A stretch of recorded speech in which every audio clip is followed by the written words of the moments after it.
성소에 들어갈 담력을 얻었나니 하나님은 영이시니 예배하는 자가 영과 진리로 예배할지니라. 사순절 기간을 보내며 주일 예배를 드릴 수 있어서 감사를 드립니다. 우리가 드리는 이 예배와 찬양을 받아 주옵소서. 본래 우리는 죄와 허물로 죽었던 자였지만 예수님의 십자가의 그 피로 죄 사함을 받고 구원받은 사실을 마음에 늘 새기며 사순절을 지내게 하여 주옵소서. 코로나가 아무리 심할지라도 하나님을 사랑하고 예배하고자 하는 갈망이 더욱 커지게 하셔서 하나님께 최선을 다해 전심으로 예배하게 하여 주옵소서. 예배드리는 이 시간에 성령으로 충만히 임재하여 주셔서 뜨겁게 찬양하게 하시고 간절히 기도하게 하시고 담임 목사님 통해 주시는 하나님 말씀으로 우리를 만나 주옵소서. 나를 위해 십자가 고난당하신 예수님의 이름으로 기도합니다. 아멘. 사도신경으로 신앙 고백하겠습니다. 전능하사 천지를 만드신 하나님 아버지를 내가 믿사오며 그 외아들 우리 주 예수 그리스도를 믿사오니 이는 성령으로 잉태하사 동정녀 마리아에게 나시고 본디오 빌라도에게 고난을 받으사 십자가에 못 박혀 죽으시고 장사한 지 사흘 만에 죽은 자 가운데서 다시 살아나시며 하늘에 오르사 전능하신 하나님 우편에 앉아 계시다가 저리로서 산자와 죽은 자를 심판하러 오시리라. 성령을 믿사오며 거룩한 공예와 성도가 서로 교통하는 것과 죄를 사하여 주시는 것과 몸이 다 사는 것과 영원히 사는 것을 믿사옵나이다. 아멘. 할렐루야. 오늘도 찬양할 때 왕대신 주님 찬양할 때 오늘도 성도님들의 손뼉이 치면서 찬양하는 걸 주님께서 원하시는 것 같아요. 할렐루야. 우리 왕대신 주님 찬양할 때 춤추며 찬양하기를 원합니다. 할렐루야. 아멘. 할렐루야.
보게 하시네.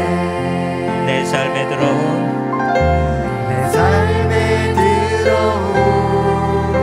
주님의 말씀이 나를 인도하시니 내 삶의 막막한 문제 가운데 주뜻 보게 하시네. 말씀이 내게 역사하기를. 아멘. 말씀이 내게 살아있기를. 하나님 말씀을 듣겠나이다. 주님의 음성을 듣겠나이다. 다시 한번 고백할까요? 내 삶에 들어온 내 삶에 들어온 주님의 말씀이 내게 빛이 되시니 내 삶의 어두운 절망 가운데 소망 보게 하시네. 내 삶에 들어온 삶에 들어온 주님의 말씀이 나를 인도하시니 내 삶의 막막한 문제 가운데 주뜻 보게 하시네. 말씀이 내게 역사하기를. 아멘. 내게 살아있기를. 하나님 말씀을 듣겠나이다. 주님의 음성을 듣겠나이다. 말씀이 내게 역사하기를. 말씀이 내게 살아있기를. 하나님 말씀을 듣겠나이다. 주님의 말씀을 듣겠나이다. 말씀이 내게 역사하기를.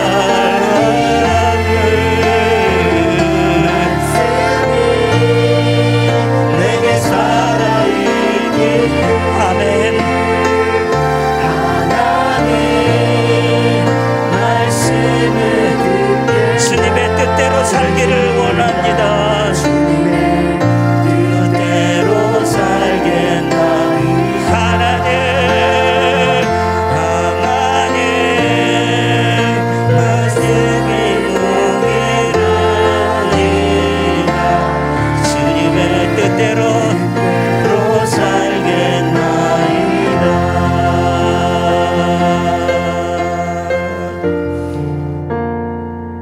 이 찬양의 고백이 오늘 예배 가운데 역사하기를 저와 여러분 하나님 앞에 간절히 소망합니다. 할렐루야. 아멘.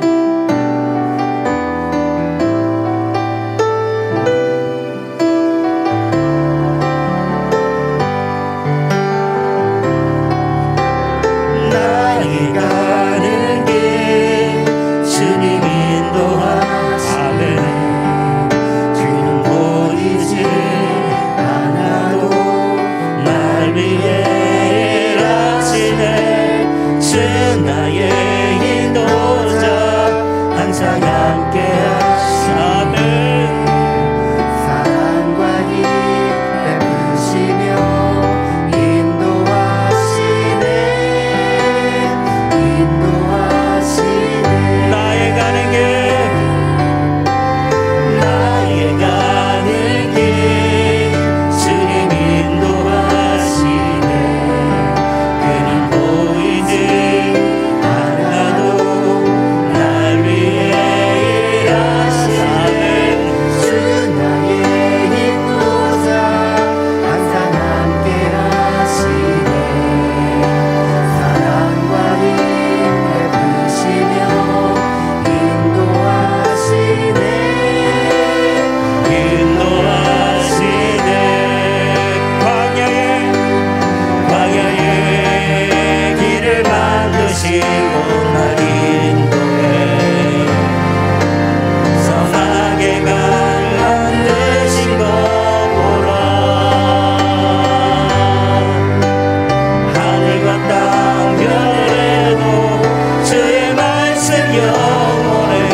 주님 앞에 여러분의 기도 제목을 가지고 주님 앞에 고백하며 예배로 나아가겠습니다. 다 같이 한 목소리로 주님 앞에 부르짖겠습니다.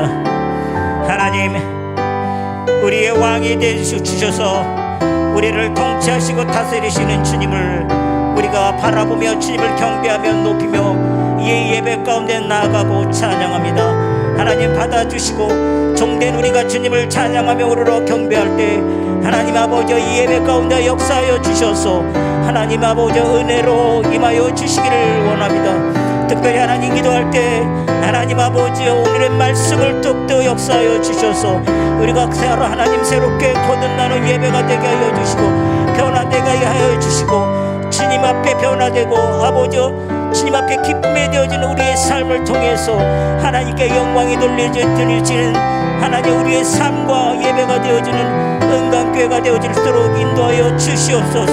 하나님 아버지 주님은 우리의 인도자이시니 우리가 그 말씀을 말씀을 통해 인도하실 때 하나님 아버지 우리의 말씀을 가지고 광야로든 어디든 하나님만 우리가 나아갈 수 있도록 인도하여 주시며 우리가 늘 항상 함께 하신다는 그 믿음을 가지고 우리가 굳건히 서며 하나님 앞에 나아갈 수 있도록 아버지 인도하여 주시옵소서. 하나님은 우리가 다시 한번 간절히 기도할 때에 이 예배를 통해서 주님의 은혜 가운데 하시는 아버지 우리가 하나님께 앞에 춤추며 동행할 수 있는 그런 예배와 삶이 되기를 간절히 소망합니다. 주님 도우시옵소서.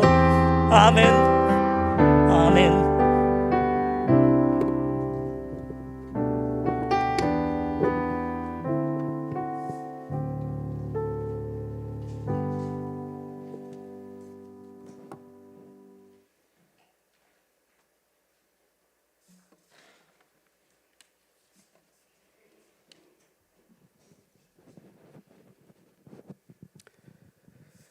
하느님 아버지, 한 주간도 주님의 사랑과 은혜로 행복하게 살았습니다. 그리고 행복한 마음으로 성전에 나와 주의를 지키게 하심도 감사드립니다. 주님, 한 주간도 코로나로부터 지켜주심도 감사드리며 확진자들 조속히 치유하게 하시며 무엇보다도 고통과 후유증 없게 도와주시옵소서. 복 있는 사람은 행복을 추구하지 않습니다. 이것이 지혜이며 행복을 추구하고 행복을 위해 살며 결코 행복을 얻지 못할 것입니다. 잡히지 않는 행복을 추구하는 어리석은 우리들이 아니라 의를 추구하는 우리들이 행복을 얻을 것으로 굳게 믿습니다. 우리는 행복 그 자체를 목적으로 삼아서는 안 됩니다. 행복해지고 싶다면 가장 먼저 세상의 인생관에 귀를 기울이는 일을 멈추어야 할 것입니다. 세상의 인생관에는 하나님이 전혀 존재하지 않습니다. 그래서 세상이 불경건하며 악하기 때문에 지금과 같은 세상의 길, 제약의 길에 서성이고 있습니다. 악한 세상은 모두 하나님을 부정하며 존재하지 않다고 합니다. 우리는 죄인의 길에 서지 말아야 합니다. 죄인의 길에서는 행복을 절대로 얻지 못할 것입니다. 행복의 비결은 여호와의 율법을 잘 지키며 율법을 묵상하며 즐거워하는 것입니다. 이 행복은 우리에게서 절대로 빼앗지 못할 것입니다. 왜냐하면 나와 하나님과는 깊은 관계가 존재하기 때문입니다. 사순절 기간 주님의 고난을 생각하며 어려운 환경에서 고통받는 형제 자매들 기억하게 하여 주시옵소서. 그들에게 희망을 주시며 마음에 기쁨과 즐거움이 넘치는 행복한 삶이 되게 하여 주시옵소서. 새로운 대통령을 세워주심을 감사드립니다. 초심을 잊지 않고 나라와 국민을 위해 일하는 대통령이 되게 하시며 또한 지혜와 명철도 주셔서 주님을 두려워하며 국민의 뜻을 잘 받드는 대통령이 되게 하시며 여야가 협력하여 경제, 국방을 든든히 하며 백성을 최우선으로 여기는 대통령이 되게 하여 주시옵소서. 주님, 우크라이나 국민을 긍휼히 여겨 주시옵소서. 러시아의 잘못된 침략으로 모든 국민이 추위와 굶주림으로 고통받고 있습니다. 많은 사망자와 특히 많은 어린아이들이 희생되고 있습니다. 주님, 조속히 이 전쟁이 종식되게 하여 주시옵소서. 두 번 다시는 지구상에 더 이상 전쟁이 발생하지 않도록 우리 주님께서 통제하여 주시옵소서. 우리 교회 다음 세대들을 코로나로부터 꼭 지켜주시옵소서. 요셉은 어떤 상황에서도 단 한 번도 포기하거나 주저하지 않았으며 힘들고 어려울 적에 말씀만 의지하며 기도로 이겨냈습니다. 다음 세대들 목표를 가지고 큰 꿈을 꾸며 꿈을 향해 도전하는 자녀들이 되시길 기도합니다. 주님, 그들에게 큰 꿈을 꼭 이루어 주실 걸 굳게 믿습니다. 말씀을 전하시는 목사님, 영적인 힘이 살아있게 하시며 말씀의 은혜 받고 잃어버린 목표와 꿈이 다시 회복되게 하시며 확고한 목표와 꿈을 마음에 간직하며 한 주간도 믿음으로 살아가는 힘이 되게 하여 주시옵소서. 성가대 모두에게 축복하여 주시며 정성을 다하여 준비한 찬양 주님 홀로 영광 받아 주시옵소서. 이 모든 말씀을 예수님의 이름으로 기도드렸사옵나이다. 아멘. 하늘에 계신 우리 아버지여, 이름이 거룩히 여김을 받으시오며 나라가 임하시오며 뜻이 하늘에서 이루어진 것 같이 땅에서도 이루어지이다. 오늘 우리에게 일용할 양식을 주시옵고 우리가 우리에게 죄 지은 자를 사하여 준 것 같이 우리 죄를 사하여 주시옵고 우리를 시험에 들게 하지 마시옵고 다만 악에서 구하시옵소서. 나라와 권세와 영광이 아버지께 영원히 있사옵나이다. 아멘. 찬송가 86장 찬양하겠습니다.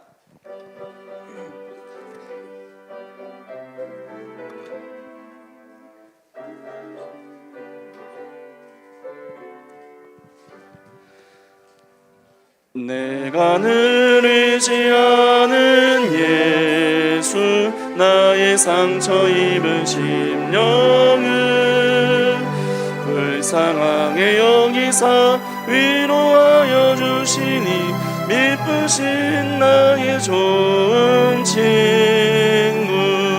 내가 의지하는 예수, 나의 사모하는 친구. 나의 기도 들으사 응답하여 주시니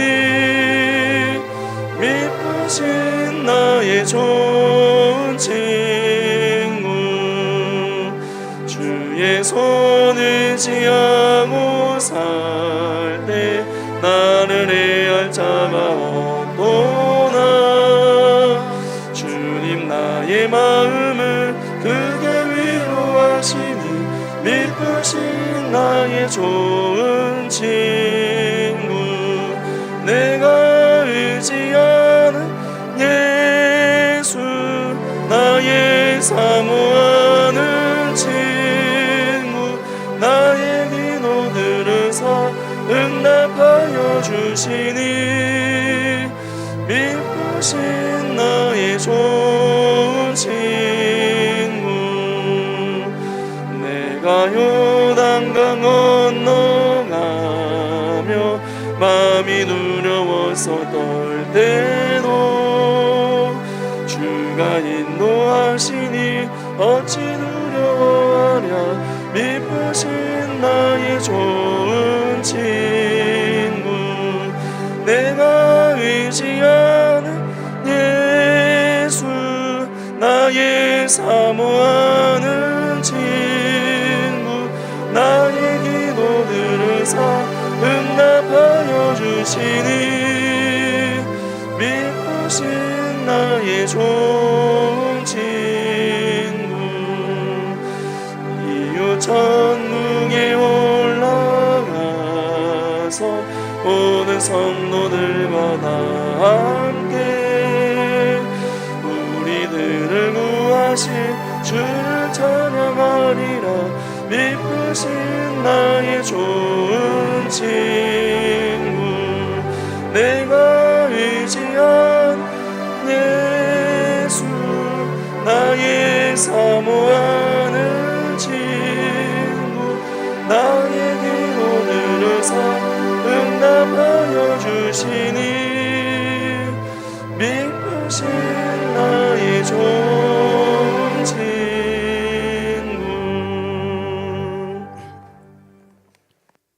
그렇습니다. 우리의 주님은 미쁘신 분이십니다. 신실하신 분이십니다. 약속을 지키시는 분이며, 그리고 우리를 향한 선한 계획을 세우시면 이루고야 마시는 분이심을 믿습니다. 우리가 믿는 주님이 어떤 상황과 감정에 따라 이리저리 흔들린다면 우리는 얼마나 불안하겠습니까? 그러나 우리가 믿는 주님은 여전히 늘 그 자리에 계시며 어떤 것에도 요동하지 아니하시며 주님의 뜻을 이루시는 분이시기에 우리는 주님을 믿을 때 안전합니다. 오늘도 이 주님을 만나기 위해서 예배 나왔습니다.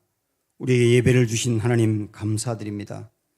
우리가 흐트러졌던 마음, 세상으로 향하던 우리의 마음을 정돈하여 다시 거룩하게 하시고 우리 주님만 바라보게 하시고 주님을 나의 왕으로 삼게 하시고 주님이 계셔서 든든하다는 소망을 품고 다시 세상으로 달려갈 수 있는 그런 예배가 되게 하여 주시옵소서. 정말로 마음이 아프고 상처받아 밤잠을 설치고 있는 이들도 있는데 오늘 예배 중에 그들을 찾아오셔서 위로하여 주시고 내가 내 마음 안다. 내가 너와 영원히 함께한다. 너 다시 소망을 품고 일어서라. 이런 음성도 들려주시길 원하며 예수님 때문에 힘을 얻는 시간 되게 하여 주시옵소서. 아주 중요한 문제를 앞두고 있는데 어떻게 하는 것이 하나님의 뜻인지 알지 못하여 결정하지 못하고 고민하고 있는 이들도 있습니다. 그들 가운데 하나님이 말씀 가운데 거하셔서 하나님의 지혜와 방법과 길을 보여주시길 원하며 그것을 분명히 알고 이번 일주일 동안 또 달려갈 수 있도록 은혜를 더하여 주시옵소서. 오늘 하나님이 참 좋아서 또 하나님께 감사하여 주님을 찾아온 이들이 있습니다. 그리고 빈손 들고 오지 아니하며 예물을 준비하여 드립니다. 주여, 우리 마음에 감사가 있어서 감사를 드립니다. 감사가 있는 곳에 천국이 있는 줄로 믿습니다. 모든 일이 잘 풀리고 내가 원하는 대로 되고 그리고 남 부럽지 않게 살아가고 있기 때문에 그래서 우리가 감사하는 것이 아니라 우리가 고난도 있고 아픔도 있고 어찌해야 될지 모르는 상황도 있지만 우리 주님이 내 아버지라고 하는 것, 나를 늘 든든히 이끌고 지켜주신다는 것, 어떤 경우든 책임져 주신다는 것, 이것을 우리가 알기에 감사하는 마음을 가지고 주 앞에 예물을 드립니다. 주여, 기뻐 받아 주시기를 기도합니다. 우리 교회가 드려진 예물을 어려운 이들을 섬기는 데 쓰게 하셔서 감사하고 이 물질을 해외로 흘려보내 그곳에 또 죽어가는 많은 생명들을 살리는 선교의 일을 위해서 쓰게 하시니 감사하고 다음 세대를 바르게 양육하고 길러내는 데 쓰게 하시니 그것도 감사를 드립니다. 주 하나님 아버지, 우리가 드리는 헌금이 이렇게 우리 교회를 운영하는 데만 쓰여지지 아니하며 우리 주님의 뜻과 마음이 있는 곳 그곳으로 흘려보내는 은혜가 계속 이어지도록 인도하여 주시옵소서. 주 하나님 아버지, 우리 다음 세대들을 바르게 잘 양육하여 하나님의 백성으로 세우고 싶은 갈망이 우리 안에 있습니다. 이 세상의 문화가 얼마나 악한지 우리 아이들을 잠시만 한눈 팔면 그대로 그들을 엉뚱한 길로 인도하여서 공부에서도 멀어지게 하고 신앙에서도 멀어지게 하고 전혀 다른 사람들로 만들어버릴 수 있는 것을 우리가 알기에 정말 집중하여 아이들 양육을 하고 싶습니다. 교회 생활하는 교육과 가정에 생활하는 교육을 통하여서 우리가 간절히 기도하는 것, 우리 다음 세대들이 사춘기 이전에 예수님 만나게 하시고 사춘기 때 그들의 인생과 길을 결정하게 하시고 그들의 인생을 주 앞에 드리는 역사가 있도록 인도하여 주셔서 평생 주님 안에 거하며 주님을 주인으로 삼으며 주님과 함께 동행하는 삶을 살아가도록 인도하는 교육이 되도록 역사하여 주시옵소서. 이번 주에도 중요한 일을 결정해야 될 이들에게 하늘의 지혜와 명철을 더하여 주시옵고 악한 마귀 사단은 우리의 신앙을 흔들고 있지만 우리가 믿음의 중심을 갖고 사순절 기간에 십자가 바라보며 주님 바라보며 살게 하셔서 시험도 이기고 승리하는 복된 삶을 한 주 동안 살아가도록 도와주시옵고 육신의 질병과 마음의 병으로 고통받고 있는 환우들과 우리 코로나에 확진되어서 치료 중에 있는 모든 교우들 온전히 굳건하게 일으켜 세워 주시기를 원합니다. 군대에 있는 우리 아들들, 외국에 살고 있는 우리의 가족들, 출타 중에 있는 이들과도 함께 하시고 오늘도 또 주중에 주님의 전에 나와 수고하고 봉사하고 헌신한 이들, 흔들리고 있는 영혼들을 위하여 기도하며 그들을 챙기며 연락하며 그들을 섬긴 이들 주님 그 수고를 기억해 주시기를 원하며 오늘도 호사나 찬양대 찬양드립니다. 우리 찬양단의 귀한 찬양도 드립니다. 모두 받아주시기를 원하고 예수님의 이름으로 축복하고 기도합니다. 아멘. 잘 보내셨어요? 우리 주위 둘러보시면서 서로 인사합니다. 사랑합니다. 축복합니다 하고 인사합니다.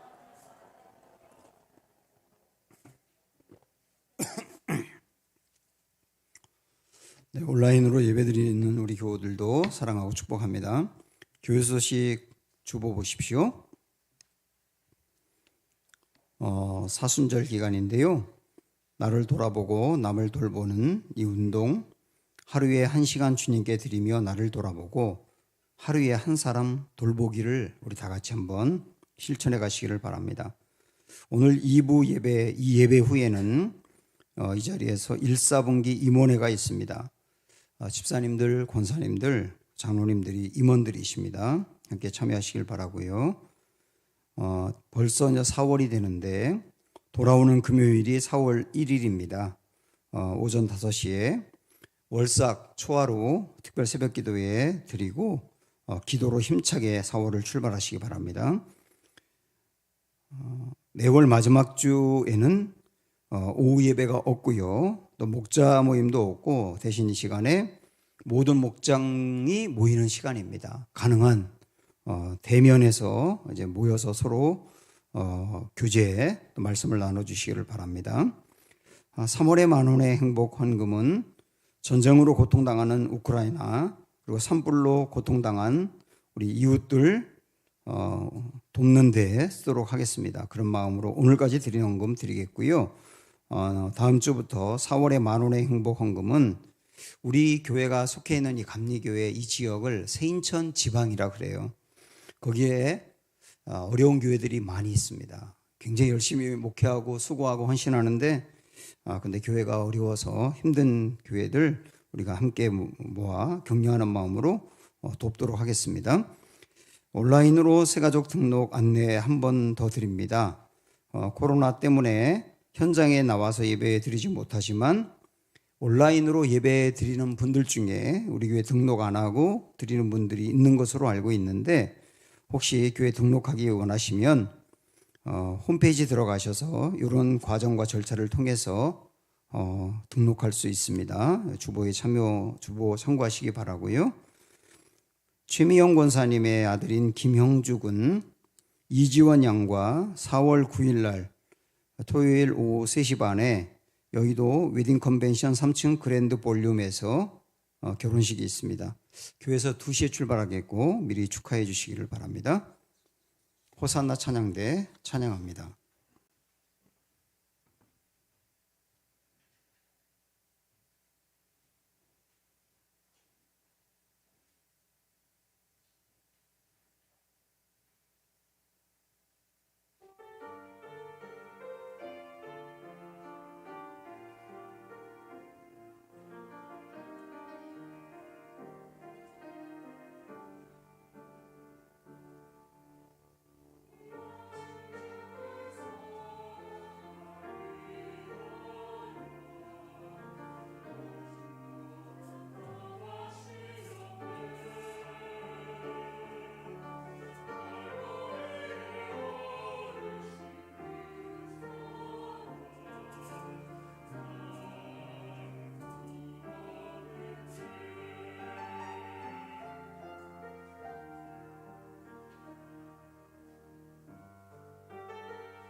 네, 귀한 찬양 감사합니다.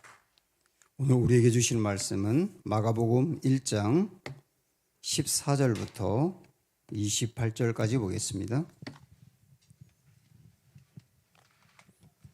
마가복음 1장 14절부터 28절입니다.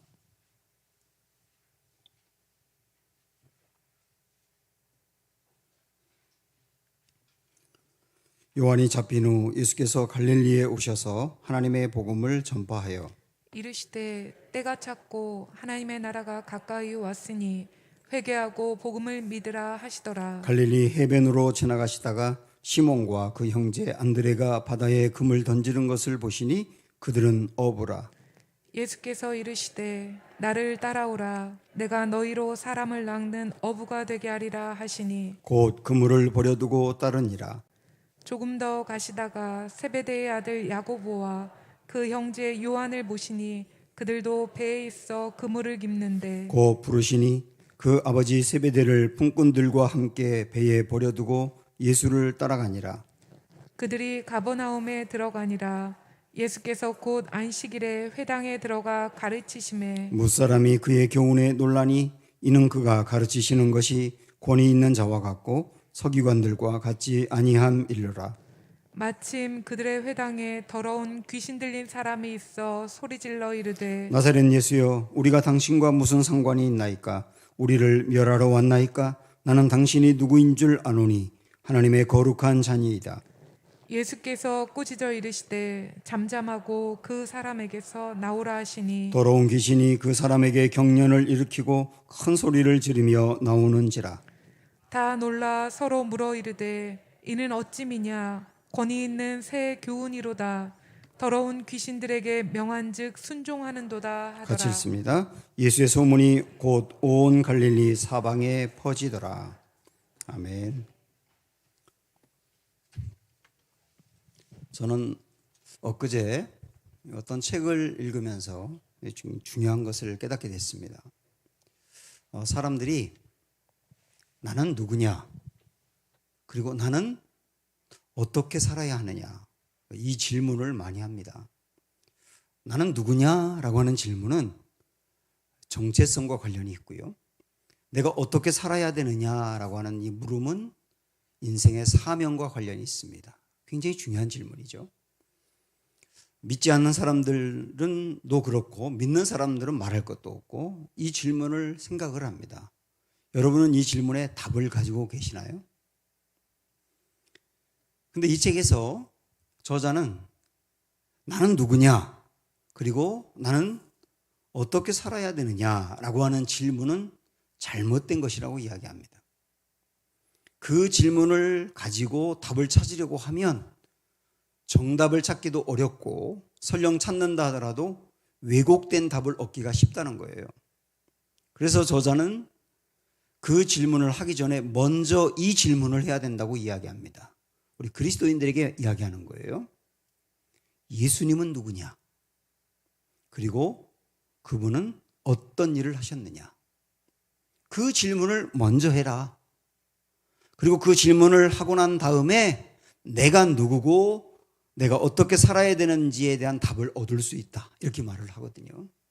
그러니까 예수님이 누구신지를 알게 되면 내가 누구인지를 그때 드디어 알게 되고 예수님이 어떻게 사셨는지를 바로 알게 되면 내가 어떻게 살아야 되는지 길이 보인다는 거예요. 이게 중요한 얘기죠. 그래서 오늘 우리는 예수님이 누구신가? 그리고 어떤 일을 하셨는가? 더불어 나는 누구이며 내가 어떤 일을 해야 하는가 하는 것을 종합적으로 살펴보려고 합니다. 예수님이 세례를 받으시고 40일 동안 금식하신 다음에 사단의 시험을 받으셨는데요. 다 이기셨죠. 그리고 난 다음에 마가복음에서는 우리 예수님이 말씀 전하신 것을 소개하고 있습니다.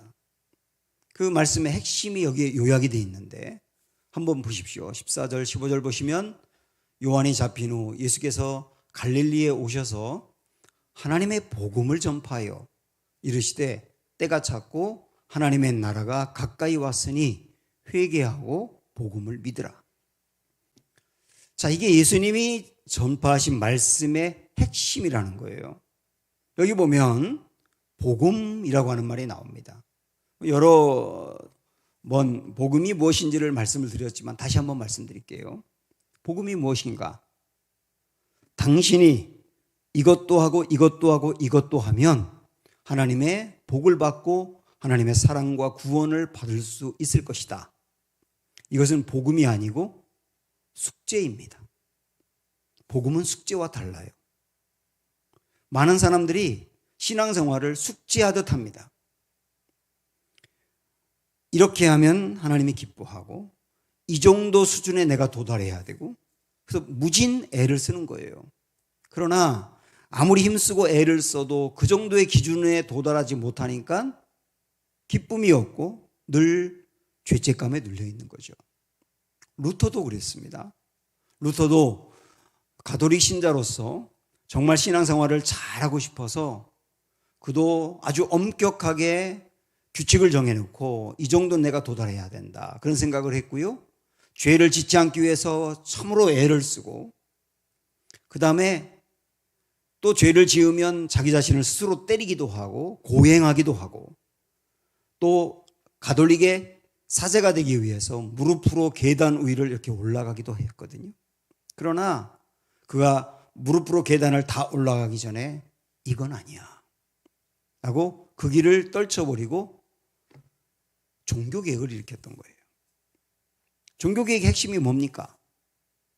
사람의 노력과 사람의 수고와 사람의 헌신으로 우리는 하나님의 사랑을 얻고 하나님의 복을 받는 게 아니다. 그거는 복음이 아니다. 하나님이 기뻐하는 것도 아니다. 이렇게 이야기한 거거든요. 그러면 복음이란 뭐냐? 복음은 숙제가 아니라 소식입니다. 이거 하고 이거 하고 이거 하면 하나님이 복 주시고 사랑해 주실 거야가 아니라 이미 나를 사랑하여 주님이 해 주신 기쁜 소식, 그게 복음인 거예요.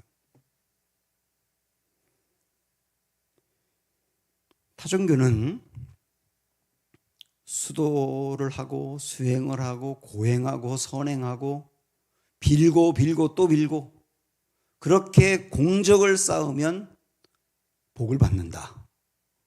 이렇게 말하기 때문에 타종교의 모든 종교 행위는 공적을 쌓는 거예요. 그런데 기독교는 자격이 안 되는데 주님이 자격이 안 되는 그 사람을 사랑하여 경건하지 않은 그 사람을 먼저 사랑하여 죄인이었을 때 하나님의 원수였을 때 그를 위하여 사랑을 베풀고 십자가의 은혜를 베풀어 구원받을 수 있는 길을 열어주었다. 소식이거든요. 이게 기독교인 거예요. 그러면 우리 마음으로 이런 질문을 할 수 있습니다.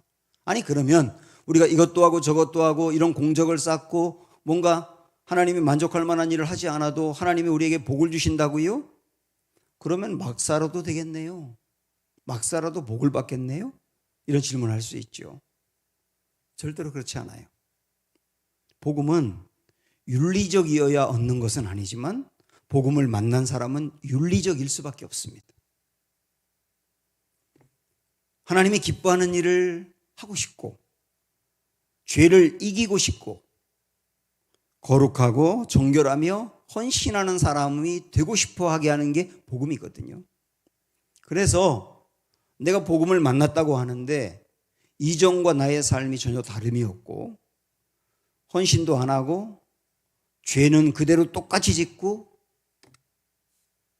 하나님 기뻐하는 삶을 살지 않고 그런다면 진짜 복음을 만났는지를 점검하셔야 합니다. 복음은 그 사람을 절대로 막 살도록 두지 않으세요. 자, 그러면 우리 주님이 이런 복음을 전하기 위해서 왔다 그랬는데요. 오늘 말씀에서 구체적으로 주님이 전한 복음은 무엇이냐? 하나님 나라가 가까이 왔다라고 하는 거였어요. 하나님 나라가 가까이 왔다. 이게 우리에게 주는 소식이라고 하는 겁니다. 하나님 나라가 가까이 왔다라고 하는 말은 뭘까요? 여기 하나님 나라라고 했습니다. 나라라고 한다면 나라를 다스리는 왕이 있는 것이죠. 하나님 나라의 왕은 누구냐? 당연히 하나님이세요.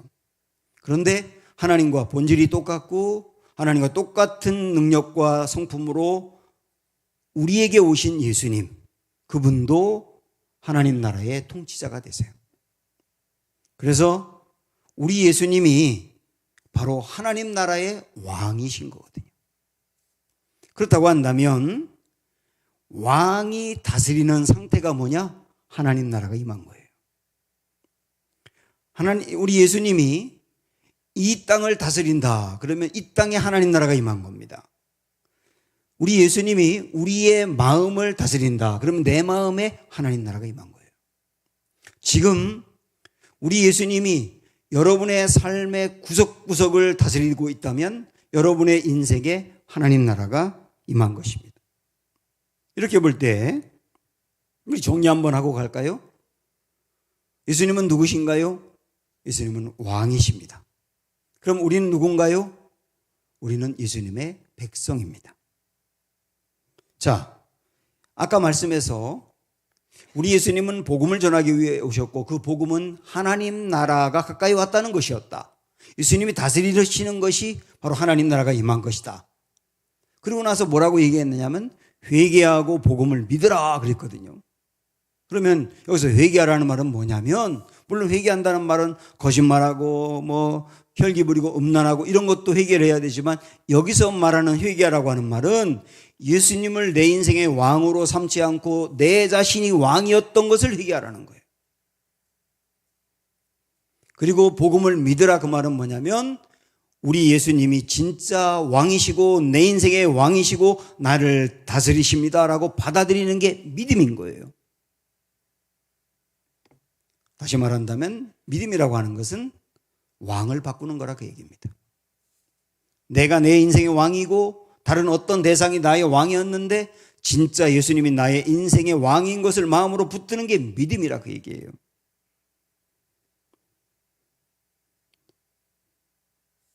그런데 우리가 예수님이 내 인생의 왕입니다. 이런 고백은 참 많이 하거든요.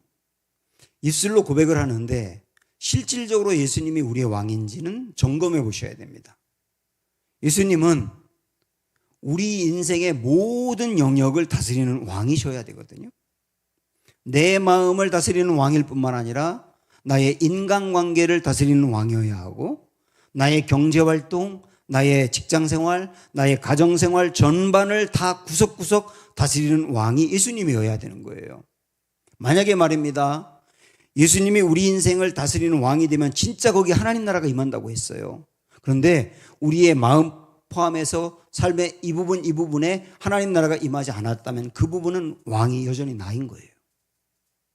주님이 왕이면 그 부분은 하나님 나라가 임하게 되어 있습니다. 주님은 그 나라 우리에게 주시려고 오셨거든요. 자, 지금까지 우리 예수님은 왕이시다. 우리는 예수님의 백성이다. 예수님이 우리를 다스릴 때 하나님 나라가 임하고 이게 복음이다 하는 걸 말씀드렸어요. 예수님이 왕이시라는 것을 말씀하신 다음에 이어서 나오는 이야기는 제자를 부르십니다.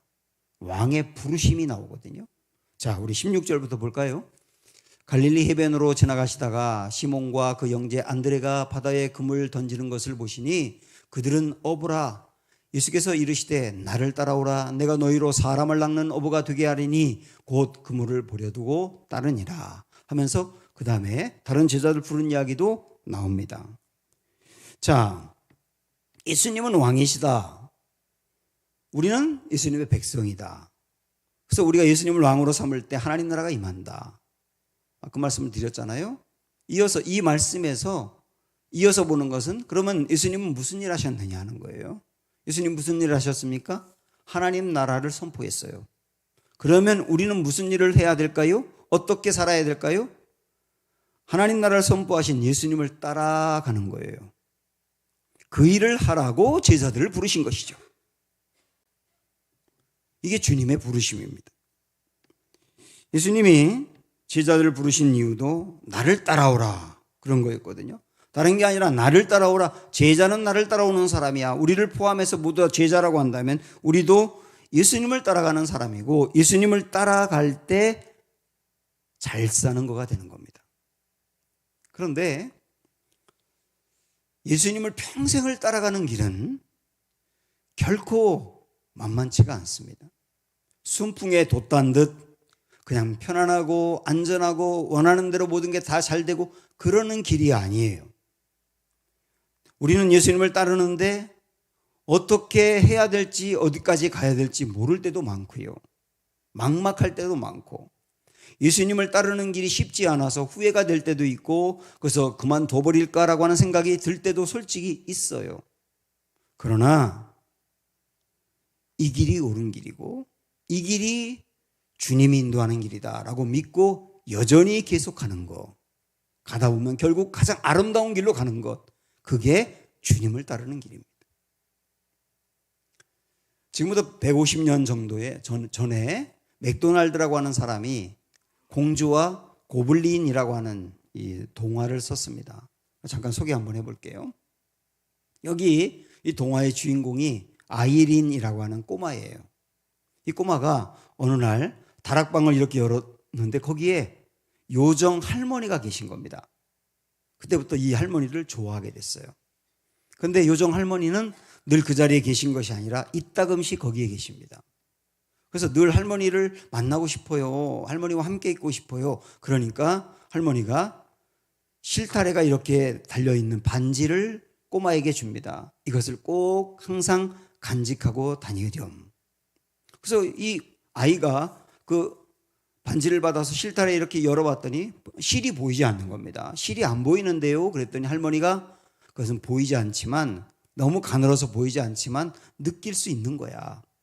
그러면서 그것을 꼭 베개 밑에 두고 어떤 위험한 일을 만나면 그것을 집게 손가락으로 딱 잡아봐. 그러면 그 다음에 실이 너를 인도할 거야. 그러면서 중요한 이야기를 합니다. 이 실을 따라가다 보면 많이 돌아가는 길 같고 의심도 들 거야. 하지만 의심하지 마. 내가 실을 잡고 있는 동안 나도 이 실을 잡고 있다는 것을 꼭 기억하거라.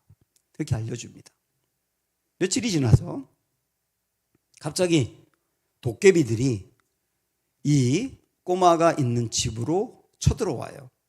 이 아이는 순간적으로 너무 놀라고 당황했는데 무서웠는데 이 할머니가 알려준 대로 그 반지를 집게손가락으로 딱 잡으니까 그 다음부터 실이 느껴지는 거예요. 이 실이 이 아이를 방 밖으로 끌어냅니다. 그래서 실이 끄는 대로 계속 따라갑니다. 한참을 따라갔더니 동굴 앞에까지 가게 된 거예요. 근데 그 동굴은 도깨비 소굴입니다. 그래서 이 아이가 너무 놀라가지고 되돌아가려고 하는데 되돌아가려고 하자 실이 느껴지지가 않아요. 그리고 실은 자꾸 동굴이 있는 쪽으로 이 아이를 인도합니다. 그래서 그 실을 따라갔더니 동굴 앞에 돌들로 문이 막혀 있어요. 입구가 막혀 있어요. 그래서 어떻게 해야 되나 알지 못해 막 울고 있다가 이 아이가 그러면 이 돌들을 치워내야지. 그러면서 돌들 하나하나를 치워내기 시작합니다. 한참을 치웠더니 그 돌 안에 이렇게 동그랗게 문이 생깁니다. 근데 그 안에서 어떤 아이의 소리가 들리는데 이 아이가 커디라고 하는 남자친구가 거기서 나와요. 이 커디는 도깨비 소굴에 갇혀 있는 아이였거든요. 결국은 이 아이린이 이 실을 따라갔더니 도깨비 소굴에 잡혀있던 친구를 구출하게 된 것이죠. 이때 이 아이가 깨닫습니다. 아, 내가 위험에 처해서 실을 따라가고 할머니가 나를 인도하는 대로 따라갔더니 그렇게 따라가다 보니까 위험에 빠져 있고 죽을 뻔한 친구를 건져내는구나. 나를 이렇게 인도하는 길이 이런 거구나 하는 걸 깨닫게 돼요. 그러면서 그 실은 자꾸 도깨비 속을 안으로 이 아이를 인도합니다. 두렵지만 무섭지만 그러나 할머니를 믿는 마음으로 그 실을 계속 따라갔다는 이야기예요. 여러분, 이 동화가 무엇을 이야기하겠습니까? 지금 예수님을 따라가는 우리 성도들의 삶을 보여주고 있는 거예요. 주님은 제자들을 부르면서 하신 말씀은 딱 이겁니다. 나를 따라오라. 우리들도 예수님을 믿는다고 하는 게 어떤 거냐? 주님 따라가는 거예요.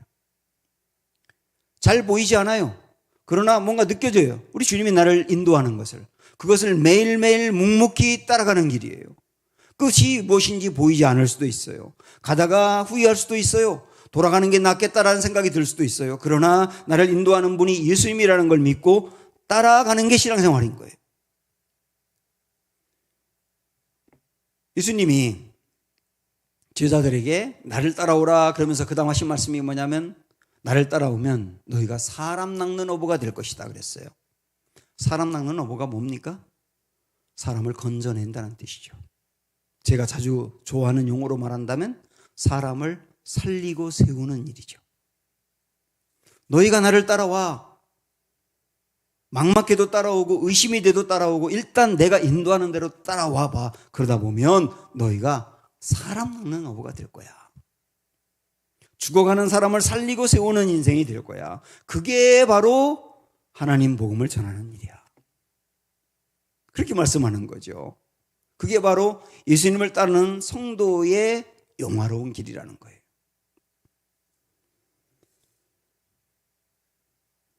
우리는 예수님을 따라가는 사람으로서 마치 그 요정 할머니가 도깨비 소굴에 갇혀있던 커디라고 하는 아이를 건져낸 게 아니고 그 할머니는 아이린이라고 하는 꼬마를 인도했고 그 인도하는 대로 따라가다 보니 이 아이린이 커디를 건져낸 것처럼 우리도 예수님을 그렇게 따라가다 보면 예수님이 건지고 살려야 될 일을 우리가 하게 된다는 거예요. 이것을 다르게 말한다면 우리가 예수님의 대리 통치자가 된다는 뜻이에요. 왕이신 예수님의 대리 통치자로서 구석구석에 나아가 사람들을 건져내고 사람들을 살리고 세우는 일들을 하는 게 예수님을 따르는 길이다. 그 일을 하라고 우리를 불렀다고 말씀하고 있는 거예요. 그러면 자 여기서 우리는 지금까지 예수님은 왕이시다.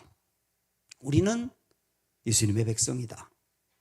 우리가 마음으로 예수님을 왕으로 삼을 때 하나님 나라가 임한다. 예수님은 무슨 일 하셨느냐? 하나님 나라의 복음을 전파했다. 그게 사람 낚는 일이고 사람을 살리고 세우는 일이다. 그럼 우리는 어떻게 살아야 되느냐? 예수님을 따라서 그 길을 가면 된다. 예수님을 따라가다 보면 그 일을 감당하게 된다. 이게 성도의 길이다. 이렇게 말씀드렸죠. 그러면 여기서 우리가 질문할 수 있는 게 뭐냐면 하나님은 그러면 우리 예수님은 왕으로서 구체적으로 어떻게 다스리시나요? 정말 예수님이 왕인 게 맞나요? 왕인 게 맞는다면 예수님이 왕인 증거가 뭔가요? 이런 질문을 할 수 있거든요. 그래서 우리는 그 다음 나오는 말씀을 통하여 왕이신 예수님이 어떻게 다스려 가시는지를 보려고 합니다. 우리가 여기 동참해야 될 일이기 때문에 그래요. 먼저 우리 예수님은 지금 우리를 어떻게 다스려 가시느냐? 말씀으로 다스려 가십니다.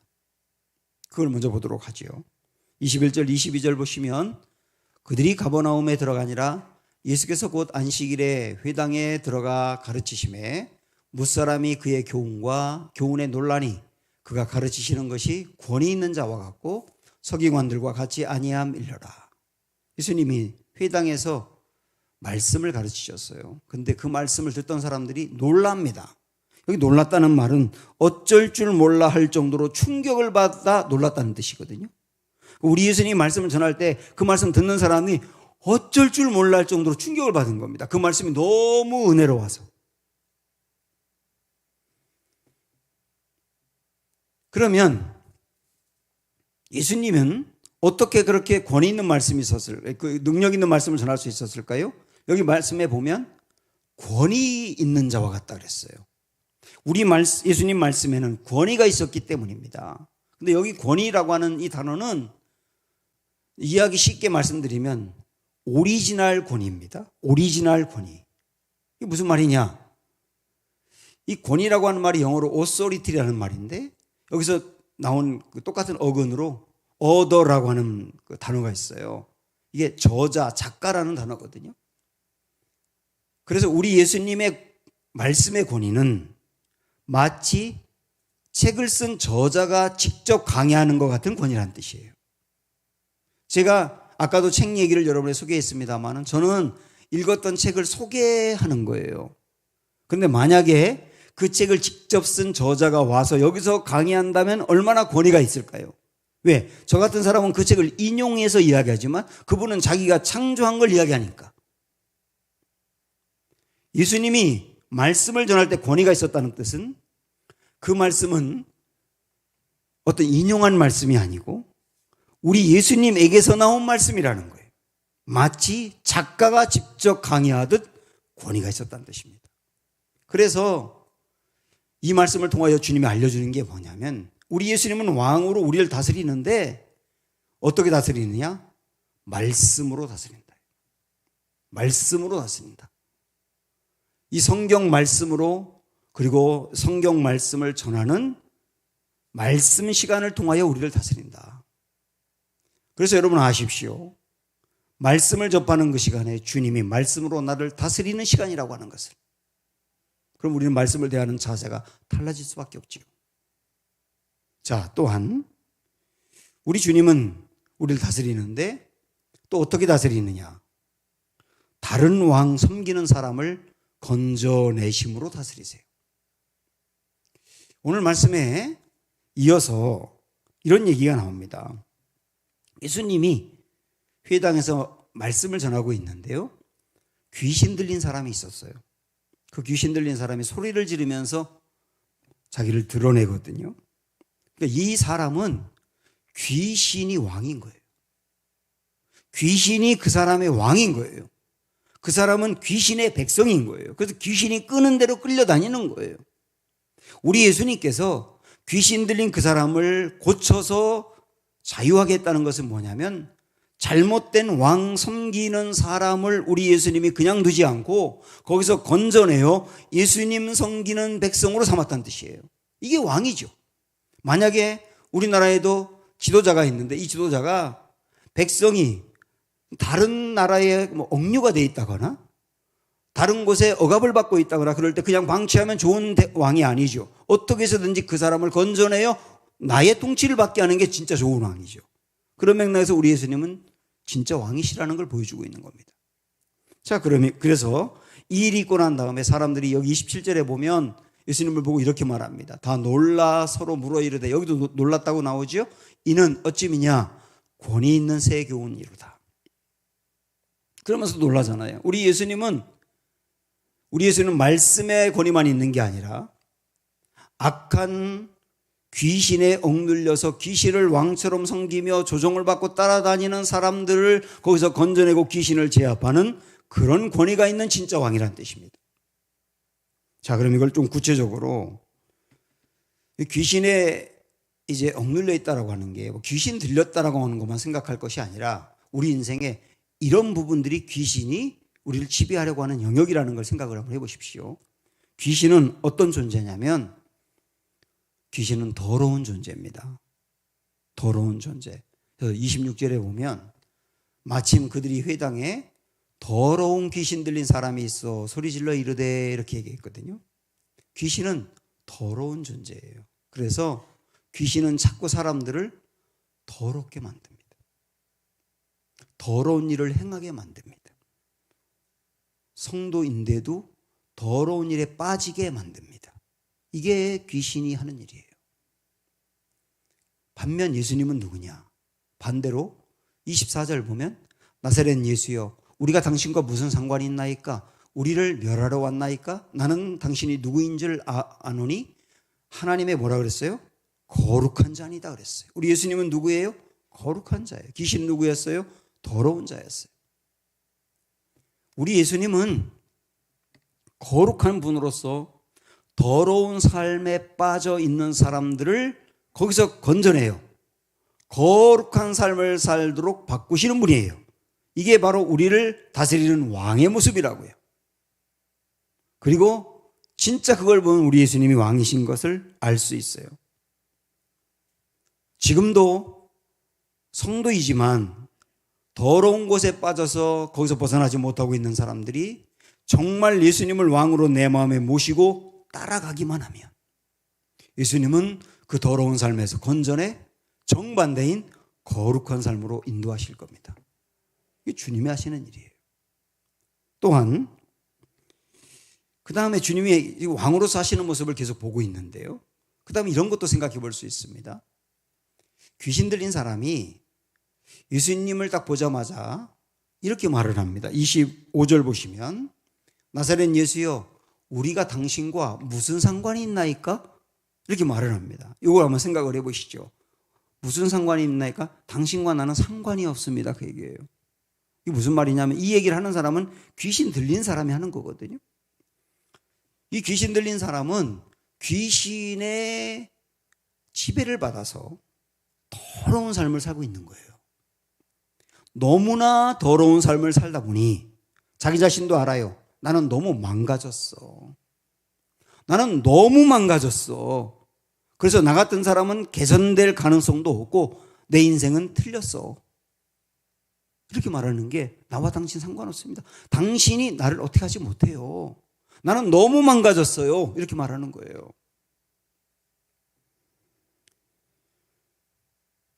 그때 우리 주님은 거기서 이 사람을 건져내거든요. 그 말은 뭡니까? 너무 망가져서 다 틀렸다고 하는 사람들조차도 우리 주님은 거기서 건져내 그를 다스려 정반대인 거룩한 삶으로 인도하신다는 거예요. 저는요, 목회하면서 그런 사람들을 정말 많이 봤어요. 너무너무 멀리 가서 너무 망가져서 누가 봐도 아우 저 사람은 정말 안 될 것 같아. 저 가정은 정말 불가능해 라고 생각되는 그런 사람도 우리 예수님을 정말 왕으로 모셨을 때 우리 예수님이 그 사람의 그 망가진 인생을 완전히 새롭게 바꾸는, 그리고 정말 거룩하게 바꾸는 그런 경우를 여러 번 봤어요. 지금도 주님은 그런 일을 행하시는 우리의 왕이십니다. 또한 우리 예수님 왕으로서 어떤 일을 하시느냐. 자, 예수님이 말씀을 전하실 때 갑자기 귀신 들린 사람이 이렇게 했어요. 이 말씀 보십시오. 마침 그들이 해당에 더러운 귀신 들린 사람이 있어 소리질러 이르되 이렇게 나옵니다. 예수님이 말씀을 전하는데 갑자기 어떤 사람이 소리를 지른 거거든요. 지금 제가 여러분에게 설교하잖아요. 지금 다 조용하잖아요. 지금 주무시든지 뭘 적든지 듣든지 다 조용하잖아요. 이게 당연한 거잖아요. 그런데 갑자기 제가 말씀을 전하는데 어떤 사람이 일어나서 소리 지른다면 그 사람은 정상이 아닌 거예요. 근데 이 사람은 그러고 있다고 지금. 그 말은 뭔지 아세요? 이 사람은 지금 예수님 말씀 전하는 시간에 소리 지르면 안 된다는 것을 알아요. 아는데 통제가 안 되는 거예요. 귀신이 사람을 끄니까 통제가 안 되는 거예요. 그런 사람이 있거든요. 이러면 안 되는 걸 아는데 통제가 안 돼. 제어가 안 돼. 그만둬야 되는 걸 아는데 멈추질 못해요. 끊어야 되는 걸 아는데 끊지 못해요. 우리 인생에도 그런 부분이 있지 않습니까? 아, 이거 내가 계속 이렇게 가면 안 되는데 아는데 끊질 못해. 멈추지 못해. 통제가 안 돼요. N번방 사건이라고 몇 년 전에 있었지 않습니까? 흉악한 악마 같은 일을 저질렀잖아요. 그때 주범 모신가 그 사람이 잡혀가지고 기자들 앞에서 했던 얘기 여러분 기억나세요? 뭐라고 하던가요? 나를 이 악마의 짓을 끊어내게 해주셔서 감사합니다 그랬잖아요. 그거 갖고 또 논란도 있었습니다만은, 그러나 여러분 잘 생각을 해보면 그 사람의 얘기는 이런 겁니다. 이 일을 계속하면 안 되는데, 이건 정말 잘못된 일인데 라고 하는 생각을 하고 끊으려고도 애썼다는 뜻이거든요. 그런데 끊을 수 없었다는 거예요. 꼭 이 사람 같아. 통제가 안 돼요. 제어가 안 돼요. 멈추지 못해요. 그런데 우리 예수님이 어떻게 하십니까? 그 다음 보십시오. 예수께서 꾸짖어 이르시되 잠잠하고 그 사람에게서 나오라. 그리고 이 사람을 귀신을 내쫓고 정상으로 회복시켜 줬어요. 그 다음 어떻게 됐을까요? 이 사람은 자기가 자기를 통제할 수 있게 된 거예요. 제어할 수 있게 되는 거예요. 멈출 수 있게 되는 거예요. 끊어야 되는 것을 끊을 수 있는 사람으로 바꿔주는 거예요. 이게 주님이 우리를 다스리시는 모습이에요. 지금도 이런 문제로 고민하고 계신 분들이 있나요? 정말 예수님이 내 인생의 왕이라는 걸 마음으로 받아들이고 주님을 따라가 보십시오. 주님은 우리를 이 악한 것들에서 끊어내고 정말 통제 가능한 사람으로 만들어 주신다는 거. 이게 은혜인 거예요. 무속인들, 무당들, 혹시 여러분 무당들 찾아가 보신 적이 없으시죠? 무당들은 누군가가 고민이 있고 뭐 해결해야 될 문제가 있고 뭐 그러면 찾아오는 사람에게 이렇게 말하던가요? 무당들이 귀신을 내쫓던가요? 응? 귀신을 꾸짖던가요? 안 가봐서 모르시는 거예요. 무속인들은 절대로 귀신을 내쫓거나 꾸짖지 않아요. 달랩니다. 귀신을 달랩니다. 부적을 써서 귀신을 달래고 귀신이 노했다고 하면서 달래요. 그게 무속인들이 하는 일이에요. 여전히 그들의 왕이 귀신인 거거든요. 그렇게 달래죠. 근데 우리 예수님은 귀신 들린 이 사람을 봤을 때, 귀신을 봤을 때 꾸짖어. 내쫓고 그 사람을 건져내잖아요. 자, 우리는 알게 됐습니다. 예수님이 누구십니까? 진짜 왕입니다. 진짜 왕입니다. 우리를 다스리는 진짜 왕입니다. 우리는 누굽니까? 예수님의 백성입니다. 그래서 예수님이 나를 다스리는 것을 마음으로 받아들이고 예수님을 따라가기만 하면 내 안에 하나님 나라가 이루어집니다.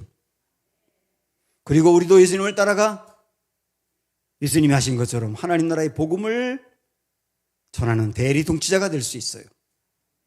더러운 가운데 빠져있는 사람을 건져내고 거룩한 곳으로, 내 인생은 끝났고 틀렸다고 포기한 사람을 건져내어 다시 소망으로, 자기를 통제 못하는 사람을 건져내어서 통제 가능하고 멈추게 할 수 있는 그런 사람으로 바꿔가는 일들, 이게 바로 하나님 나라의 복음을 전하는 일이며 그런 일을 하라고 주님이 우리를 부르셨다는 거.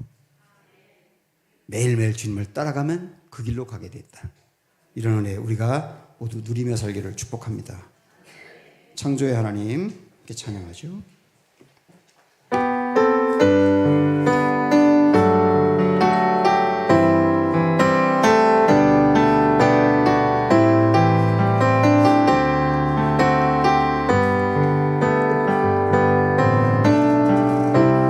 창조의 아버지 그 섭리 보이사 택하신 세대 일으키려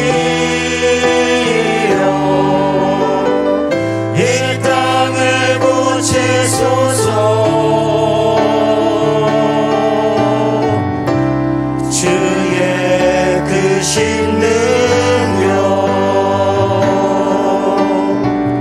만물이 사모하니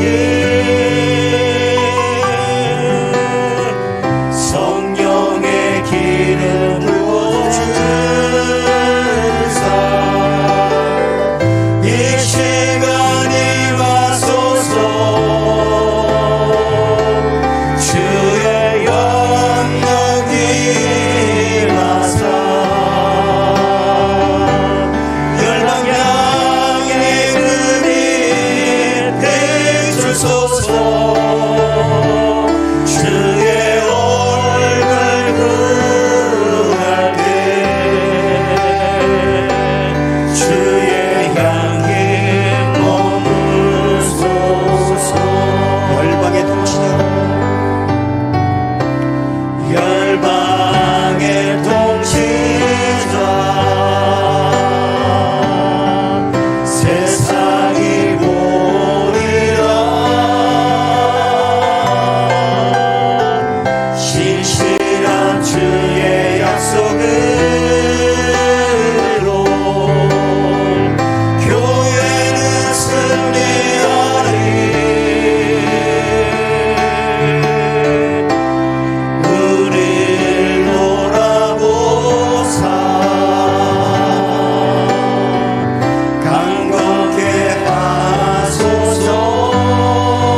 시간에 기도합니다.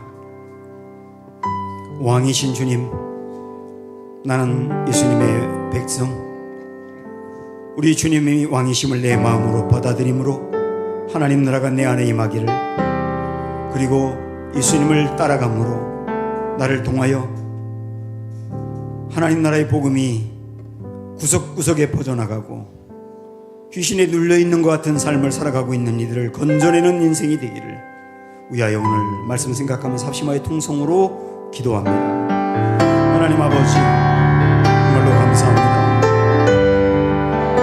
우리 예수님은 왕이십니다.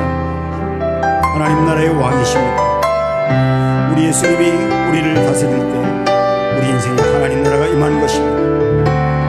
우리는 예수님의 백성입니다. 주여, 매 순간마다 우리 삶의 구석구석 모든 영역에 우리 예수님이 왕이심이 임하게 하시고 그 부분을 우리 주님이 다스려 주셔서 우리 삶의 구석구석에 하나님 나라가 임하게 하여 주시기를 기도합니다. 우리 예수님은 하나님 나라의 복음을 전파하는 분, 우리는 그 주님을 따라가는 사람인 것을 믿습니다. 우리 주님을 따라가는 길이 결코 쉽지 않고 순풍에 돛단 듯 안전한 것만도 아니고 위험도 있을 수 있고 고민도 있을 수 있고, 그래서 때로는 후회가 있을 수 있고 되돌아오고 싶은 길도 있지만, 그러나 우리 주님을 의심하지 말고 믿고 우리 주님을 묵묵히 계속 따라만 가면 결국 그 길은 영광의 길이며 아름다운 길인 것을 믿습니다. 우리 주님께서 제자들을 나를 따라오라 부르시면서 나를 따라오라 그러면 너희가 사람을 낚는 넘어가 되게 하리라, 사람을 건져내는 인생, 사람을 살리고 세우는 복된 인생이 되게 하리라. 우리 주님이 하셔야 될 하나님 나라의 복음의 역사를 주님을 따라가는 우리들에게 맡겨주신다 말씀하신 것이 아니겠습니까? 주 하나님 아버지, 지금 우리가 걸어가는 길이 그 길인 것을 믿습니다. 우리 주님은 말씀으로 우리를 다스립니다. 주여, 우리가 말씀을 들을 때 주님의 다스리심을 받게 하여 주십시오. 우리 주님은 다른 것에 또 백성이 되어서 끌려가 있는 이들을 거기서 건져내어 주님의 백성으로 삼아주시는 분임을 믿습니다.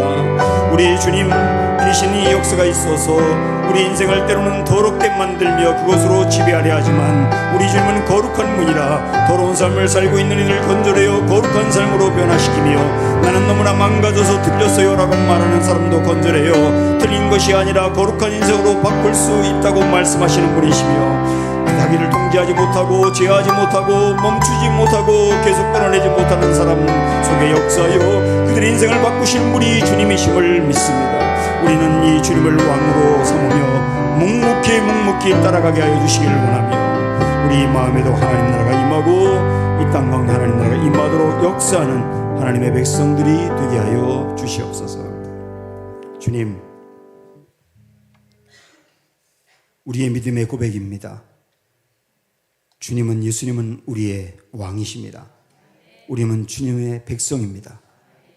주님을 정말 내 마음의 왕으로 삼을 때 우리 마음에, 우리 가정에, 우리의 삶에 하나님의 나라가 임할 줄로 믿습니다. 우리 주님은 우리를 불러 나와 함께 하나님 나라 복음을 전파하는 일을 하자 말씀하십니다. 주님을 매일매일 따라가기 원합니다. 그렇게 함으로 주님이 하셨던 더러운 가운데 빠져있는 이들을 거룩하게 바꾸고 내 인생 틀렸다고 말하는 이들에게 소망을 주며, 자기를 통제하고도 통제도 제어도 멈추지도 못하는 이들의 인생을 바꿔 통제 가능한 인생이 되게 만든 그 일에 우리가 동참하게 하시고 우리를 통하여 하나님 나라가 구석구석 퍼져나가는 은혜가 있도록 인도하여 주시옵소서. 예수님의 이름으로 기도합니다. 아멘. 다 일어나서 마지막으로 찬양합니다.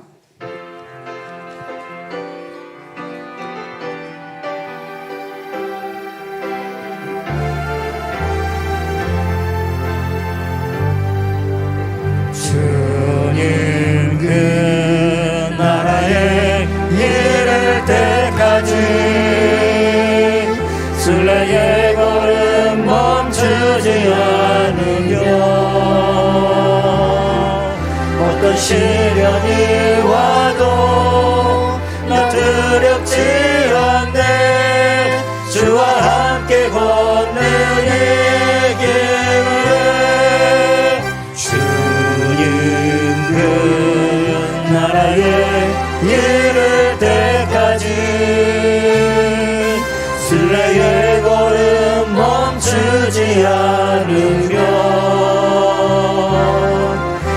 어떤 시련이 와도 나 두렵지 않네. 주와 함께 걷는 이 길을